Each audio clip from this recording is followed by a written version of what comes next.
How to change Cash App card PIN number.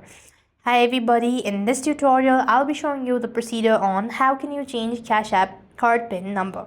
In order to change your Cash App PIN, first of all you have to go to your profile icon on the home page that is located in the top right corner of your screen. So then once you click on it, after which you just need to go ahead and scroll down and select the option for change PIN.